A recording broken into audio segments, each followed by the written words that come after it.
বান্দা যখন ফিরে আসে ভাইয়া, কেউ যখন তওবা করে, ভুল বুঝতে পারে, আবার নতুন করে আল্লাহর কাছে ক্ষমা প্রার্থনা করে, কসম খোদা আল্লাহ তাআলা ভীষণ খুশি হয়। হাদিসে আছে আল্লাহর কোনো বান্দা যখন তওবা করে, আল্লাহ তখন ফেরেশতাদেরকে বলে, আমার ফেরেশতারা 7 আসমান আর জান্নাত সাজিয়ে দাও। ফেরেশতারা জান্নাত সাজায়, আসমান সাজায়। ফেরেশতারা ডেকে বলে, রব্বুল আলামিন কি হলো যে কারণে আসমান সাজাইলেন, জান্নাত সাজাইলেন? রব্বুল আলামিন তখন বলে, আসলাহাল আবদু মাওলাহু, এক ভেগে যাওয়া গোলাম আজকে তার মনিবের সাথে সম্পর্ক ঠিক করে ফেলছে। আল্লাহ বলে, আমার এক গোলাম আমার থেকে ভাইগে গেছিল রে, অনেক দিন ওই আমারে সেজদা দেয় নাই, আজকে দিছে। অনেক দিন সে আমারে ডাকে নাই, আমি খুব কষ্ট পাচ্ছিলাম। আমার বান্দা আমার হাতে গড়া, আমার দেওয়া নাক, চোখ, কান, আমার দেওয়া জবান, আমার দেওয়া জিহ্বা, আমার গড়া বান্দা আমারে ভুলে আমার থেকে ছুটে গেছে। আজ আমার সেই ভেগে যাওয়া বান্দা আমার কাছে ফিরে আসছে। লাল্লাহু আশাদ্দু ফারাহান বিতাওবাতি আবদি, নবী সাল্লাল্লাহু আলাইহি ওয়াসাল্লাম বলেন, আল্লাহ তাআলা ভীষণ খুশি হয় বান্দা যখন তওবা করে। এজন্য যুবক ফিরে আসো, নওজোয়ান ফিরে আসো, নিজের ক্ষতি করো না। আমি প্রত্যেক দিন বলি ভাইয়া, তুমি মরে গেলে হ্যাঁ পৃথিবীর কিচ্ছু আসবে, এই বন্ধুরা ধোকা ধোকা। একটা ফোলা ফাইন, তুমি মরলে খানা বন্ধ করতে না, কসম খোদা তুমি লিখা নাও। তোমার একটা ফ্রেন্ড এক লগে যদি বইয়ে বইয়ে বিড়ি খায়, তোমার লগে গাঞ্জা খায়, ফুটটা খায়, বাবা খায়, মদখোর, গাঁজাখোর, একসাথে বইয়া উলঙ্গ ছবি দেখো, ওই জানোয়াররে জিজ্ঞেস করো বলে, আমি মরলে আমার ঠ্যাংটা ভাঙলে তুই একবেলা খানা বন্ধ রাখবি না। কথা বুঝেন নাই? ধোকা ধোকা, এগুলো ধোকা। ওরা কেউ থামবে না। আরে আপন বাপ মরলে যেই সন্তানরা দিনের বেলা দাফন কাফন করছে, তারা কি সেই সন্তানরা, আপন সন্তানরা রাতের বেলা ভাত খায় না? কথা বলেন না কেন? পাশের ঘর থেকে খানা রান্দাইয়ে আরো বেশি খায়, আরো একটু গোস্ত লাও, যেই কান্দাটা তুমি কাঁদছো আজগা। কি ভাইয়া? তাইলে আপন বাপ, তারপরেও তো সন্তান খানা খাইতেছে, তোমার লেগে কাঁদবে কে? এর জন্য পৃথিবী আমাদের কারো জন্য থামবে না ভাইয়া, থামবে না। সামনের গাড়ি অ্যাক্সিডেন্ট করে, পেছনের গাড়ি অপেক্ষা করে না, পাশ কাইটা কাইটা চলে যায়। জ্যাম বাজ্যা গেলে আরো চিৎকার শুরু করে, আরে লোক মরে গেছে, আরে মরলে মরুক বেটা, রাস্তা ক্লিয়ার করতে কও। ঠিক কিনা বলেন না কেন? ধরে বেটা বেটা কেডা মরছে না মরছে বেটা, এর লেগে বুঝি মানুষের রাস্তা আটকায় রাখবে, মানে এই যুক্তি দেখা। তাহলে কেডা মরছে না মরছে মানে তোর মতো এক মানুষ মরছে। ঠিক কিনা বলেন না? তোর মতো এক সুস্থ সবল মানুষ মরছে বেটা, যে একটু আগে হাত নাড়তো, পা নাড়তো, সেই মানুষটা এখন রক্তে ভাসতেছে বেটা। পাত্তাও নাই, কিসের সময় কাম, কার হাতে সময়? সবাই মেশিনের মতো, যন্ত্রের মতো দৌড়াইতেছে।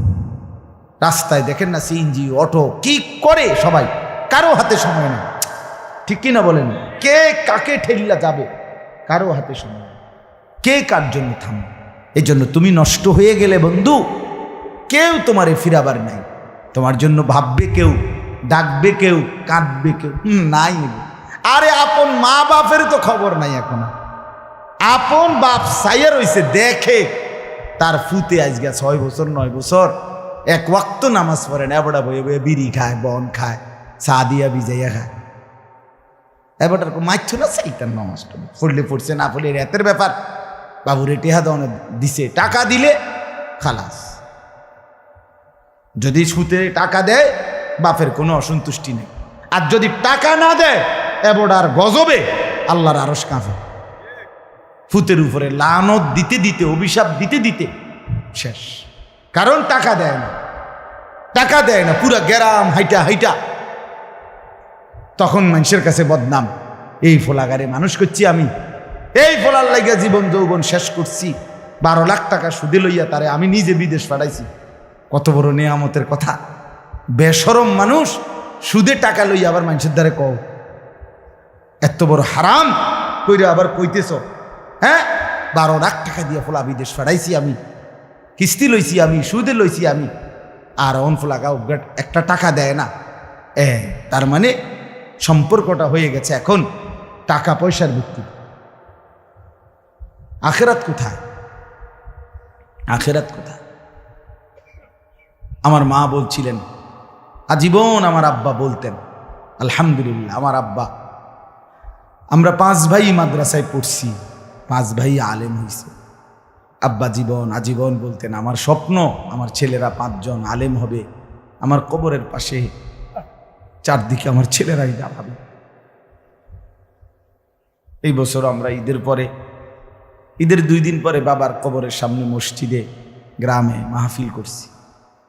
আমি বয়ান করছি, আমার বড় ভাই বয়ান করছে, আমার ছোট ভাই বয়ান করছে, আমার আব্বার আমরা 5 ভাই 3 বোন, আমাদের ছেলে মেয়ে মিলে আর আমার মা বাইচা আছে, আমরা মোট 45 জন। আমার বাবার বংশ, মা সহ, মা ছাড়া 44 জন, মা একজন 45 জন, একের গুণা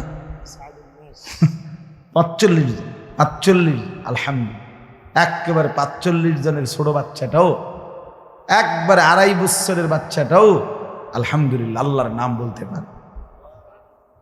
2.5 বছরের মেয়েটাও ওই মজলিসে গেছে, আমাদের সবচেয়ে ছোট, সেও মাথায় হিজাব ছিল, আল্লাহর নাম রাখছে। দাদা ভাইয়ার কবরে দাঁড়াইছে, নানার কবরে দাঁড়াইছে। এই জন্য বললাম মা বাপদেরকে অনুরোধ করি সন্তানের প্রতি কদর করেন, সবাই মিলে ফিকির করেন, দেখেন আয়াতের তর্জমাটা শুনেন, তাইলেই কথা শেষ। আল্লাহ তাআলা বলেন 25 নম্বর পারা কোরআনুল কারীমের 43 নম্বর সূরাটার এই সূরার 7টা আয়াত, ব্যাখ্যা লাগবে না, শুধু তর্জমা শুনেন তাইলেই বুঝবেন। আল্লাহ বলেন 74 নম্বর আয়াত থেকে পড়ছি, ইন্নাল মুজরিমিনা ফি আযাবি জাহান্নামা খালিদুন। আল্লাহ তাআলা বলে নিশ্চয়ই পাপীরা জাহান্নামের আযাবে চিরস্থায়ী থাকবে। ইন্নাল মুজরিমিনা ফি আযাবি জাহান্নামা খালিদুন, নিশ্চয়ই পাপীরা জাহান্নামের আযাবে চিরস্থায়ী থাকবে। কতদিন? এবার আল্লাহ আবার ব্যাখ্যা করে বলে, বান্দা বুঝেছো? লা ইউফাত্তারু আনহুম, 1 সেকেন্ডের জন্য বিরতি দেওয়া হবে না। জাহান্নামী চিৎকার করে বলবে, মাওলা আমারে মৃত্যু দিয়ে দেন। আল্লাহ বলবে না। জাহান্নামী বলবে, আল্লাহ একটু সময়ের বিরতি দেন, 10টা মিনিটের বিরতি দেন মাওলা। 24 ঘন্টার আগুন, আমারে 10টা মিনিট একটু আলগা থাকতে দেন, আমি যে আর পারছি না মাওলা, এতটা ভীষণ আযাব আমি যে আর সইতে পারছি না মাওলা, আর পারছি না। লা ইউফাত্তারু আনহুম, আল্লাহ বলেন 1 সেকেন্ডের জন্য জাহান্নামের আযাব, আগুন বিরতি দেয়া হবে না। ফাতরাত মানে কি নাই? বিরতি নাই। আহুম ফীহি মুবলিসুন, এরপরে আল্লাহ বলেন জাহান্নামী এই দীর্ঘ 24 ঘন্টা অনন্তকাল আযাবের মধ্যে থাকবে। কেমনে থাকবে? মুবলিসুন, বিষণ্ণ হয়ে, উদাস মনে। কোনোদিন চেহারায় 1 সেকেন্ডের জন্য হাসি ফুটবে না, কোনোদিন আর সুখের নাগাল পাবে না। আজ তো বন্ধু রাত কেটে ভোর হয়, ভোর গিয়ে রাত হয়, অন্ধকার আলো হয়, আলো অন্ধকার হয়। যে হাসে সে কাঁদেও, যে কাঁদে আবার সে হাসেও, ঠিক না? কিন্তু রব্বুল আলামিন বলেন ওয়াহুম ফীহি মুবলিসুন, জাহান্নামীর মন, জাহান্নামীর চেহারা বিষণ্ণ, উদাস, সব সময় হাসিবিহীন থাকবে, কোনো সেকেন্ড হাসতেই পারবে না। এবার আল্লাহ নিজে বলবেন মলিন চেহারা দেখে জাহান্নামীকে, জাহান্নামীর চিৎকারে আল্লাহ নিজেই বলবেন ওমা যালামনাহুম, জাহান্নামী নাফরমান আমি কিন্তু তোর উপরে মোটেই জুলুম করি নাই। আমি রাতও দিয়েছি বান্দা, দিন দিয়েছি, আমি সুযোগ দিয়েছি, সময় দিয়েছি। 8টা বাজে এশার আজান হয়েছে, এখন বাজতেছে রাতের 11:30। তাইলে আমি কিন্তু হায়াত 3.5 ঘন্টা তো দিয়েছি। আর 4 এশার নামাজ পড়তে তো 3.5 ঘন্টা সময় লাগে না? লাগে। আমি তো ফজরের ওয়াক্ত আসার পরে ওয়াক্ত শেষ হওয়া পর্যন্ত প্রায় 1.5 ঘন্টা সময় দিছি। 4 রাকাত নামাজ পড়তে তো 1.5 ঘন্টা লাগে না? আমি তো জোহরের আজান হওয়ার পরে জোহরের ওয়াক্ত প্রায় 2.5 ঘন্টা, 2 ঘন্টা তো দিয়েছি। জোহরের নামাজ পড়তে তো বান্দা 2.5 ঘন্টা লাগতো না? হ্যাঁ। আসরের নামাজ 4 রাকাত নামাজ পড়তে তো 1.5 ঘন্টা লাগে না? তাহলে বলো না বান্দা আমি কি কোনো জুলুম করেছি কিনা বলো? ওমা যালামনাহুম, আমি বান্দা নাফরমান, আমি কিন্তু তোমাদের উপরে তাদের উপরে জুলুম করি নাই। ওয়ালাকিন কানু হুমুজ জালিমিন। আল্লাহ বলে বরং নাফরমান জাহান্নামী তুই নিজেই নিজের উপরে জুলুম করেছিস। তুই আমার রাতকে গান বাদ্য আর সিনেমার নর্তকীর নাচ গান আর উলঙ্গ ছবিতে শেষ করে দিয়েছিস। তুই আমার দিনকে গুনাহ, সুদ, ঘুষ আর অবৈধ উপার্জনের পিছনে শেষ করে দিয়েছিস, নিজেই জুলুম। এবার শুনেন, এবার আল্লাহ তাআলা বলে জাহান্নামী, এবার শুনেন আল্লাহ যখন এটা বলবে জাহান্নামী এই ভীষণ আযাবে একটা বিরতি নাই। এবার জাহান্নামের ফেরেশতাকে ডাক দিবে। জাহান্নামের দায়িত্বে প্রধান যেই ফেরেশতা, ওনার নাম মালিক। ওনার নাম কি? মালিক ফেরেশতা। এই কোরআনে ওনার নাম ডাইরেক্ট এখানে আছে। জাহান্নামী বলবে ওয়ানাদাউ ইয়া মালিক লিয়াকদি আলাইনা রাব্বুক। ওহো, আল্লাহ বলে জাহান্নামীরা, জাহান্নামের ফেরেশতা মালিককে ডাক দিবে ইয়া মালিক, হে মালিক শোনো না, ফেরেশতা একটু শোনো না। লিয়াকদি আলাইনা রাব্বুক, ফেরেশতাকে বলবে ফেরেশতা তোমার রব, তোমার আল্লাহকে একটু বলো না এমন কষ্টের আযাব না দিয়ে আমারে চিরতরে একবারে শেষ করে দিতে, আমি যে আর পারছি না। লিয়াকদি আলাইনা রাব্বুক, বলো না ফেরেশতা, তোমার মাওলাকে বলো না, তোমার রবকে বলো না আমারে একদম শেষ করে দিতে, আমারে মৃত্যু দিয়ে দিতে, আমি যে আর পারছি না। কেমনে সইব এত গরম, কেমনে সইব এত আযাব? ফেরেশতা তখন বলবে ক্বালা ইন্নাকুম মাকিসুন।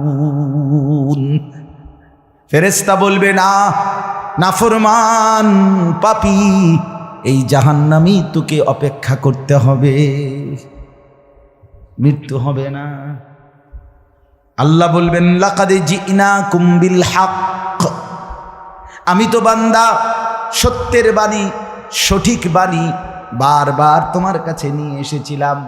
একবার বেলায়েতুল্লাহ বলছে, একবার আনিসুর রহমান বলছে, বারবার বারবার বারবার আমার কত বান্দা দিয়ে, কত ইমাম, কত খতিব, কত আলেম, কত বুজুর্গ দিয়ে আমি তো সত্যের বাণী, কোরআনের বাণী, এই জাহান্নামের কথা বারবার তোর কাছে বলাইছিলাম বান্দা।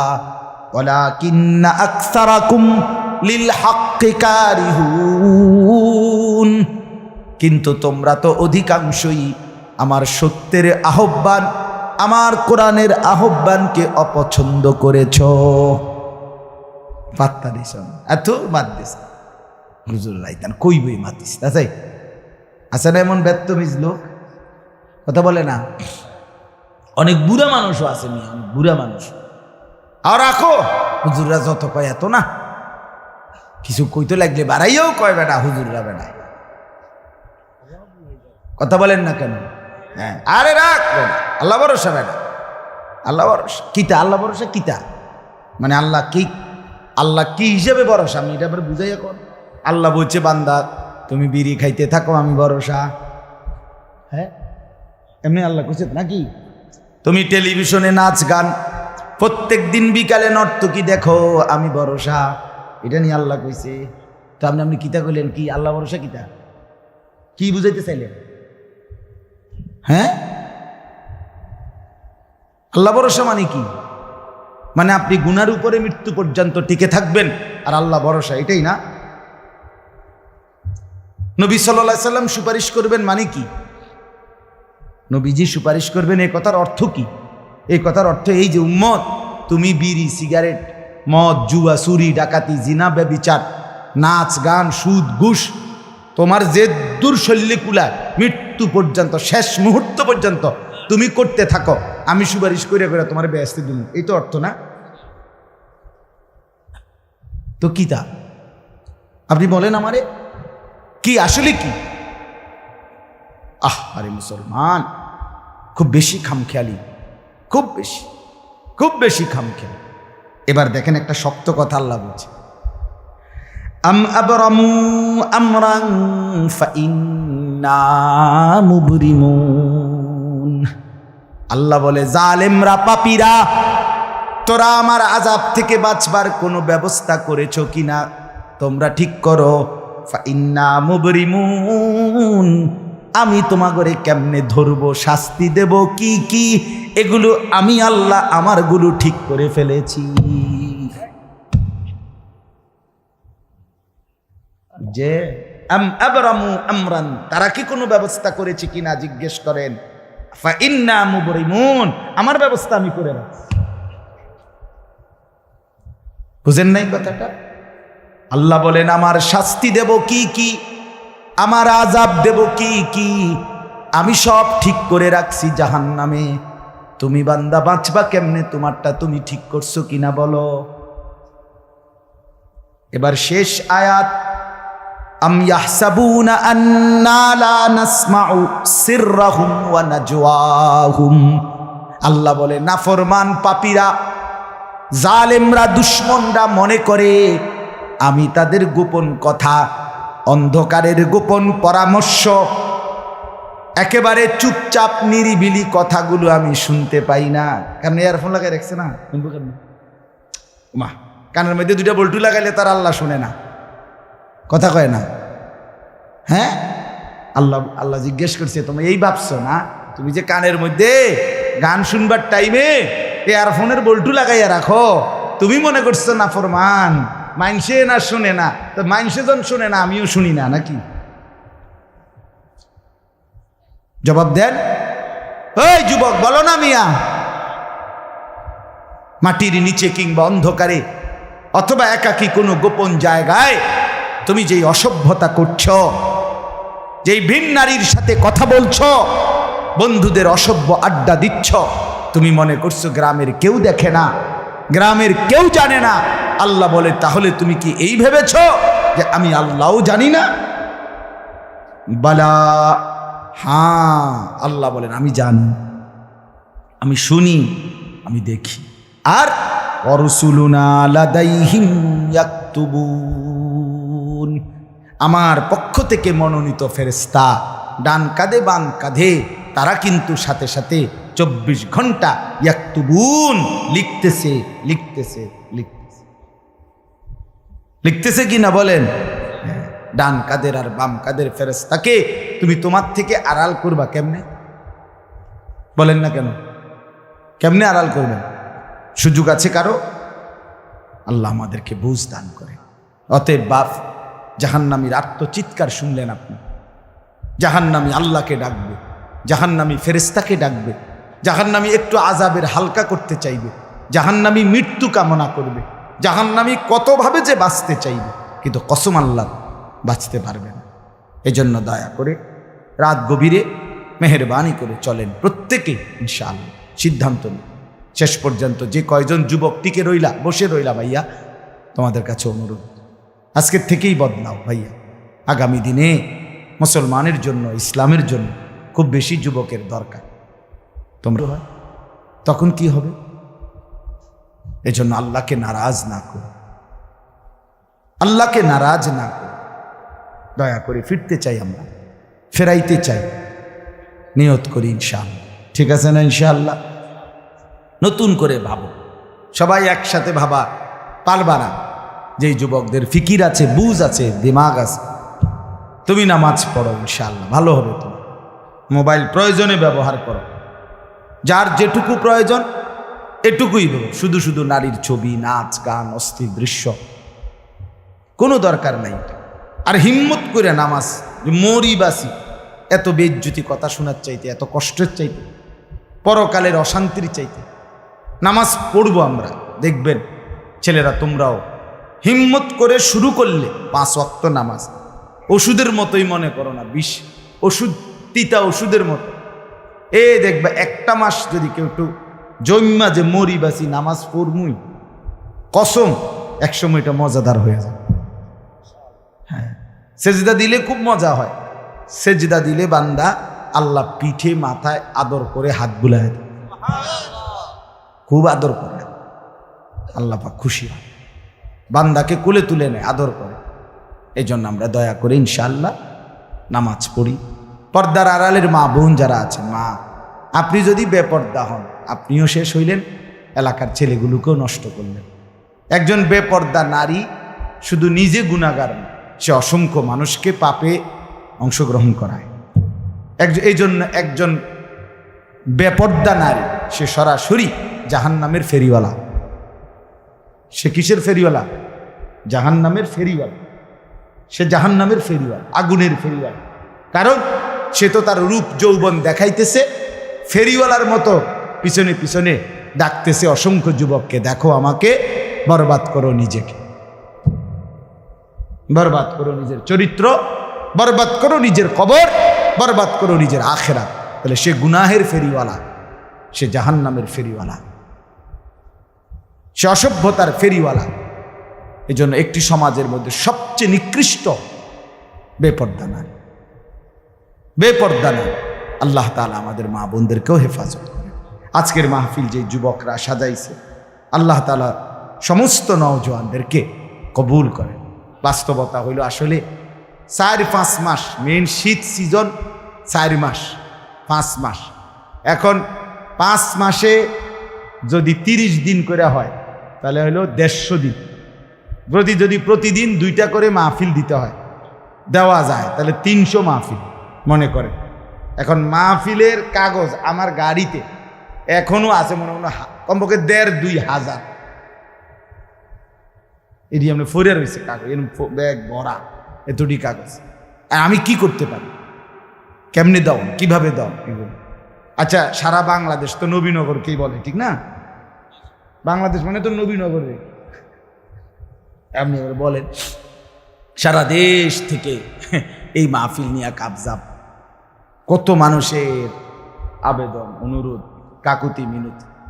এরপরও আমাদের এই মুফতি বেলায়েতুল্লাহ সাহেব এবং আমাদের এই নবীনগর এসআর মসজিদের ইমাম মকবুল ভাই, মৌলানা মকবুল সাহেব, এরা সবচেয়ে বেশি মাহফিলেই, কম না আলহামদুলিল্লাহ। আমি চেষ্টা করছি, ওনাদেরকে অনেকগুলো মাহফিল দিচ্ছি, আরও দেওয়ার ফিকির আছে, কিন্তু আসলে সময় একদমই অল্প। মূলত খুব বেশি ডেট নাই, কুলাম যায় না, এই জন্য এই সময় দিতে হয়েছে। ওই ভাই ইমাম সাহেব অনেক অনুরোধ করছে, আমারও মনে আছে, ওখানে বারবার বেশি অনুরোধ করছে। এই জন্য যাক, আল্লাহর দয়া আশা হয়েছে। আমিও আপনাদের জন্য দোয়া করি, আপনারাও আমার জন্য দোয়া করবেন। আল্লাহ তাআলা আমাদের সবাইকে মিলে মিশে দ্বীনের কাজে অংশগ্রহণ করার তৌফিক দান করেন। আমিন। দোয়া করুন, আল্লাহ কবুল করেন।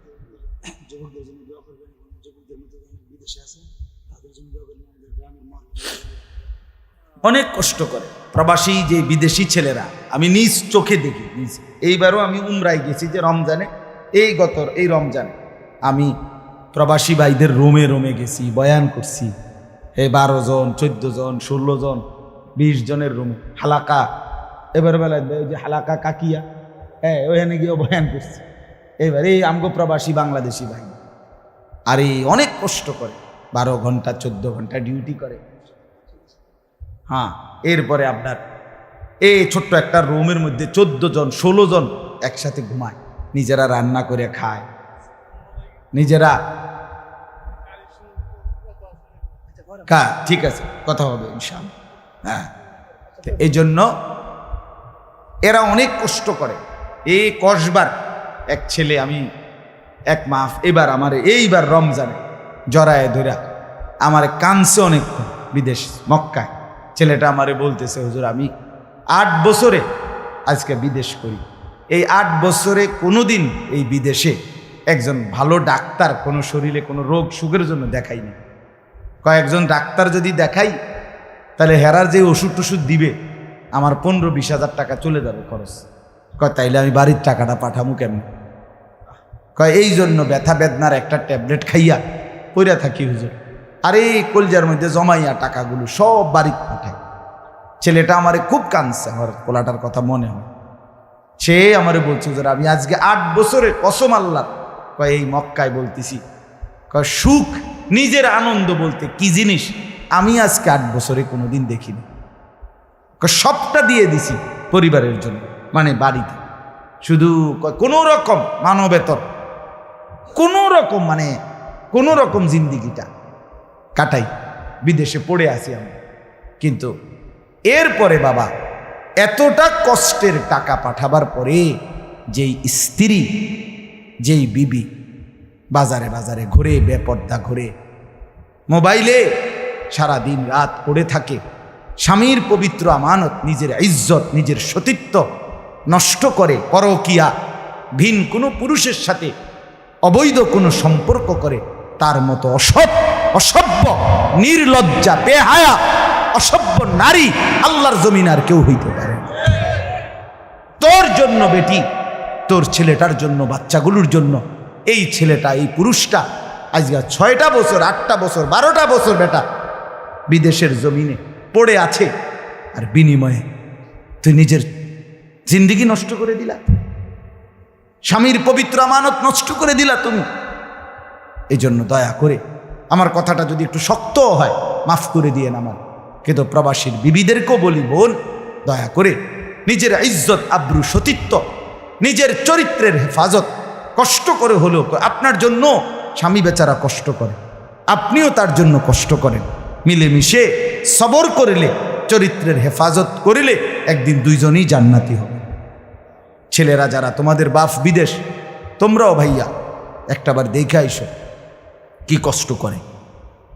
এই জন্য দয়া করে কষ্টের এই রক্ত পানি করা টাকা শুধু শুধু মোবাইল টিপ্পা, উলঙ্গ ছবি দেখা, নর্তকীর নাচ গান দেখে ভাইয়া নষ্ট করো না। এত বড় জুলুম বাপের উপরে কইরো না, আল্লাহ সইবেন। এত বড় জুলুম কইরো না, একদিন তুমি কষ্ট পাইবে, একদিন তোমার উপরে এই মুসিবত আসবে। আল্লাহ আমাদের ছেলেদেরকেও হেফাজত করেন। মসজিদের কাজ আমি নিজেও দেখছি, আলহামদুলিল্লাহ মসজিদের কাজ চলতেছে। দয়া করে সবাই মিলে মসজিদের দিল খুলে দান করবেন। মনে রাখবেন হাদিসের মধ্যে আছে, আল্লাহ নবী সাল্লাল্লাহু আলাইহি সাল্লাম বলছেন, ইসরাফিল যখন ফু দিবে কিয়ামতের দিন সব কিছু ধ্বংস হবে, হবে কি না? কথা বলেন না। ইল্লাল মাসাজিদ, নবীজি বলছে মসজিদ ব্যতীত। ইসরাফিল ফু দিলে আসমান, জমিন, চন্দ্র, সূর্য, ঘর বাড়ি, দালান, বিল্ডিং, পাহাড়, নদী সব চুরমার হয়ে যাবে, মসজিদ ভাঙবে না। বোতলে মসজিদ কি হবে? ইয়াদম্মু বা'দুহা মা বা'দ, এক মসজিদ আর এক মসজিদের সাথে লাগবে, মিশবে আর কি। মিশা সব মসজিদ কাবা ঘরের সাথে মিলল, একসাথে আল্লাহর ঘর কাবা সহ একসাথে সবগুলো জান্নাতে চলে যাবে। এরপরে এই জন্য মসজিদের দান যে করলেন, আপনি মসজিদে টাকা পয়সা দান করলেন, যে এই মসজিদটা আপনি বেশ দিকে দেখবেন, আর এই যে আমরা গ্রামের মসজিদ, বুঝেন না? এই জন্য মসজিদের দান শেষ হয় না, মসজিদের দান কি হয় না, শেষ হবে না। আপনি দিয়ে যাবেন, এ আগে দিছেন আবার দিবেন, সামনেও দিবেন, ঠিক আছে ইনশাআল্লাহ। সবাই সহযোগিতা করেন। ভবিষ্যতেও ছেলেরা তোমরা নিজেদের এই মাহফিল আন্তরিকতার সাথে মিলেমিশে চালু রাখো, চেষ্টা করবা। আমরাও যদি কখনো আবার সুযোগ পাই আসার চেষ্টা করব। আরও ওলামায়ে কেরাম বেলায়েত ভাইয়ের সাথে কথা বললে ফিকির করে দেবে ইনশাআল্লাহ, চেষ্টা করে দেবে। আল্লাহ তাআলা সবাইকে কবুল করে। আলহামদুলিল্লাহ।